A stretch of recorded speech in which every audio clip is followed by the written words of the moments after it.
Hello from me, Zoe Ball, and welcome along to another Tracks of My Years. This time, my guest is a British singer-songwriter who was named #1 breakthrough act in the BBC Sound of 2007 poll. Although he was born in Beirut, he grew up in Paris and London. His breakthrough song was about the legendary actress Grace Kelly. It's Mika, and his first all-time favourite comes from Todd Rundgren.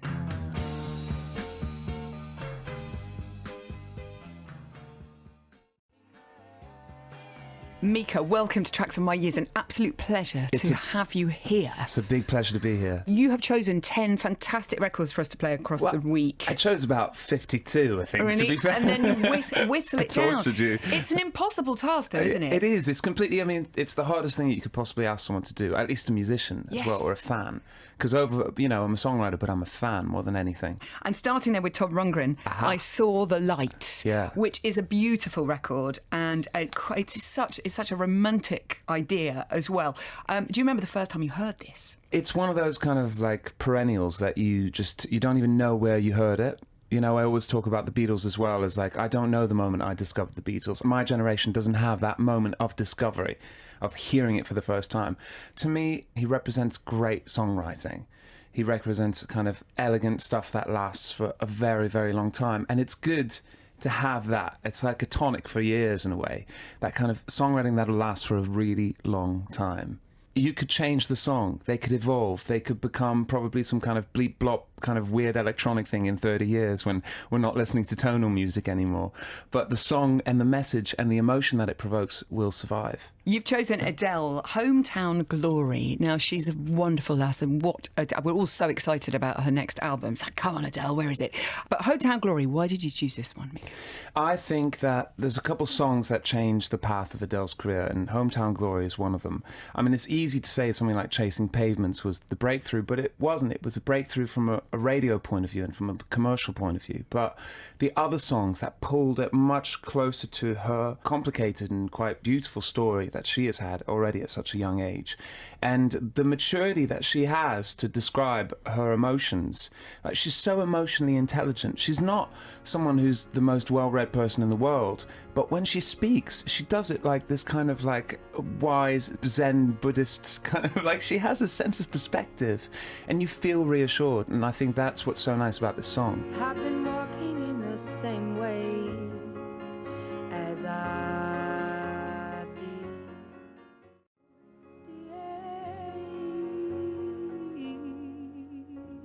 Mika's choice, Adele and Hometown Glory. His next choice was from Dusty Springfield, I Only Want to Be With You.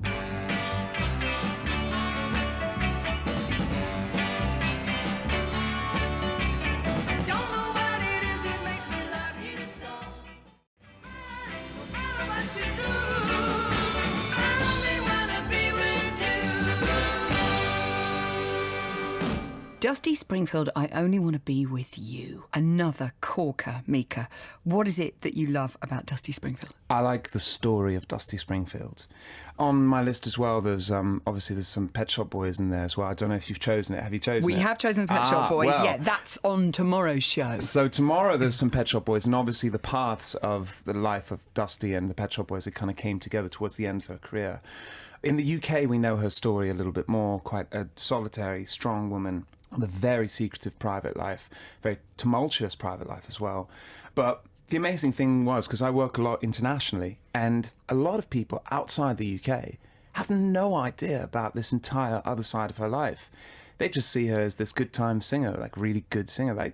But she had such an amazing story, and quite a sad story often. But when she sang, she just disconnected from that. She just makes me feel happy. And the song is an example of like perfect songwriting. She didn't write the song. She never wrote songs. She provoked and inspired people to write songs for her. So that's why she's on this list, because sometimes a singer is so powerful that they can inspire the greatest songs out of writers who in front of another artist would not be able to write the same song, which makes them kind of part of that equation no matter what. You can't take them away from that. Even if they didn't actually sit there and write a note, without them it wouldn't have worked. So in a way, it's part of the songwriting process. She just didn't get any publishing.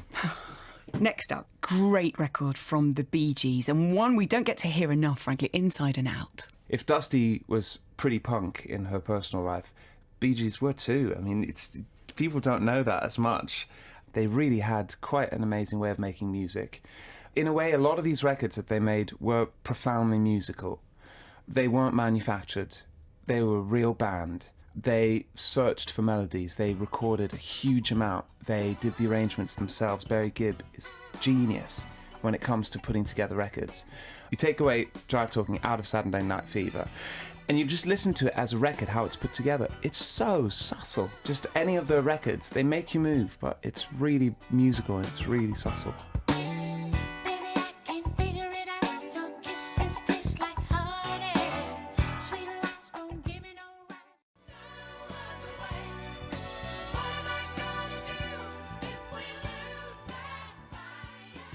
The Bee Gees and Inside Out, the choice of Mika. His next choice from Nilsson, Everybody's Talking.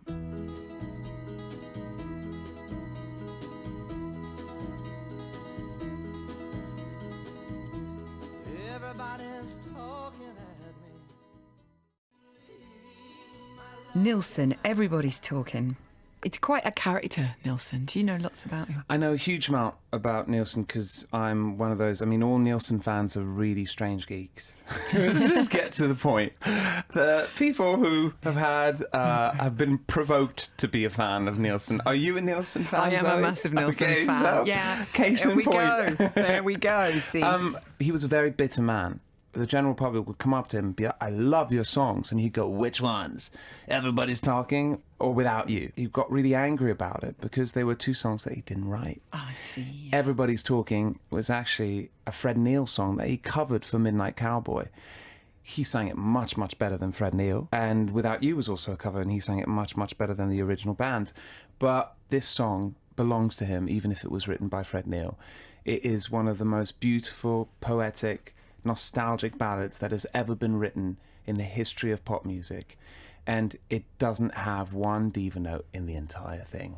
From Nilsson to the Pet Shop Boys and West End Girls. Pet Shop Boys, brilliant songwriters, brilliant producers. There's such a particular sound and such a particular angle on everything artistically that they do that even if something is not Pet Shop Boys-ish, when you put it on them, it will just mould itself around them because there is no way that they're going to change or compromise or betray their sound or who they are.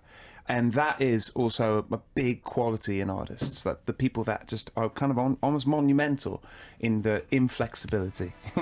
And that's why it works, because over the course of time, those artists represent something very solid and very stable, and you integrate them into your playlist as opposed to categorizing them into something else. I mean, what is the genre of Pet Shop Boys? What is West End Girls? What are all their big hits? What are they? It's its own genre, It's its isn't own it? thing. Yeah. It's just its own thing, and it's really powerful.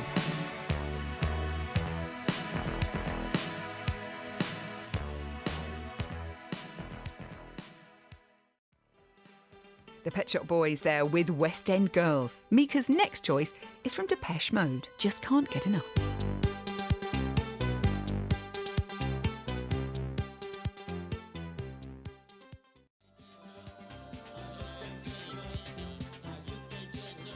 Depeche Mode there, Mika. This song, I can just see the excitement in your eyes. Yeah. What is it that's so brilliant about this record? I do a lot of gigs in Eastern Europe, and Depeche Mode in Eastern Europe and like Germany and stuff, they're God.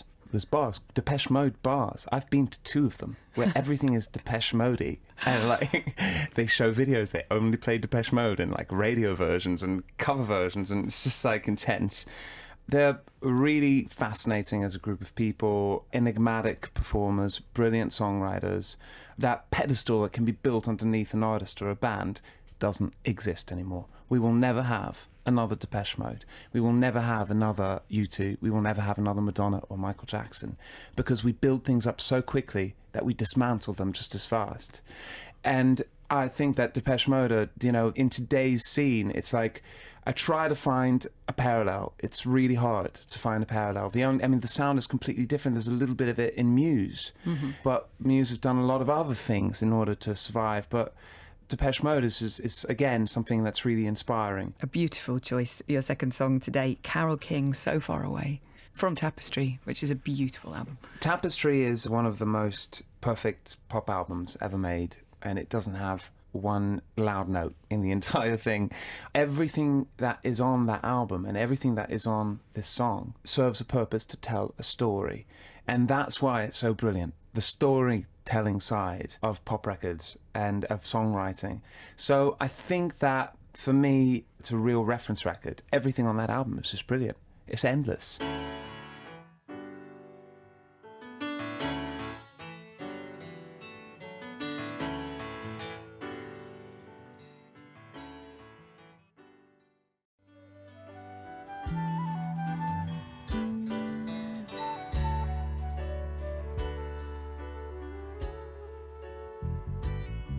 So Far Away from Carole King from Tapestry, the choice of Mika. Next, his choice was from Queen, The Show Must Go On.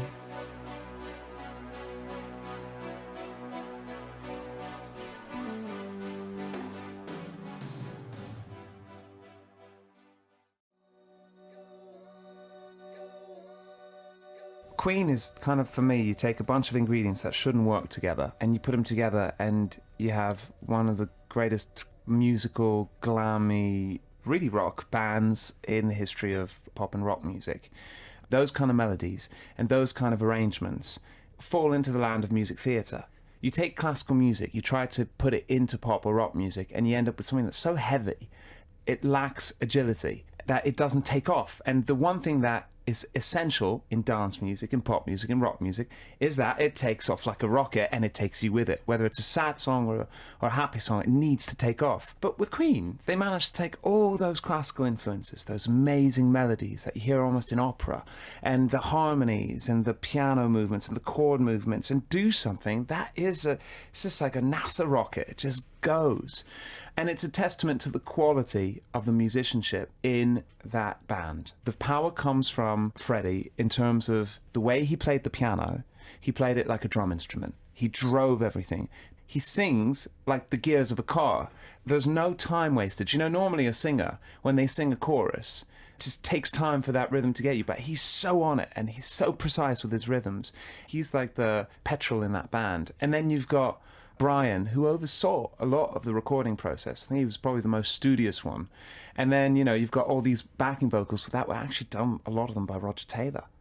It's really interesting when you look at the career of Queen in the United States and how long it took for them to really connect in the US. I take my hats off to them. One of my favourite records ever for listening as a musician is the Maid of Ale sessions by Queen. You hear why they were brilliant. You get it. Okay, so your album, No Place in Heaven, you know, people sort of describe their albums as a particular period in their time. This album to you, what was the message? What was the feeling behind it, Mika? It goes back to, you know, the conversation we were having before about layering and putting so much on your records. And I wanted something that was captured as opposed to produced. And so the ingredients are really, really simple. It's made like a vintage pop album. I started off in a really big fancy studio in Los Angeles. I ended up renting a house and setting it up, you know, a very simple setup with just a laptop in the living room of the house, and renting a piano and having a couple of musicians, and we stayed there for months just writing and recording. And so you hear that transparency on the record. It is very intimate, it's very personal, it's full of melody, there's a lot of piano on there. It's made and totally inspired by that kind of credible pop music from the 70s. Fantastic. I love it. And also, you are such a busy boy. You're a judge on X Factor in Italy, for which you learnt to speak Italian. Yeah. You're a coach on The Voice in France. Yeah. And The Voice in France is the biggest voice in the world, isn't it? Yeah, proportionally, it's the biggest one in the world. It's mega. I mean, it's like 40%, 45% of the country watch it. The great thing is that the singers that come out of it sell in the millions of records, which is unheard of anywhere now. Mika, it's been such a pleasure having you on Tracks of My Years. Your final choice from Paul Simon, Diamonds on the Soles of Her Shoes. The album Graceland is one of the greatest records ever made, and it sounds like it could have been made yesterday. But what's amazing about him is the way that he completely integrated himself. He went out of his way to find another palette of ingredients and make a pop record with that palette of ingredients. It's the rhythms. And when you hear Diamonds on the Soles of Her Shoes, or when you hear Graceland, it gets into your stomach and it just does something to you, whether you're 4 years old or 64 years old. It doesn't matter. And that's what great pop music can do. And this is an example of truly elegant, open-minded, wicked pop music. Mika, it's been a joy. Thank you, my darling. Thank you so much.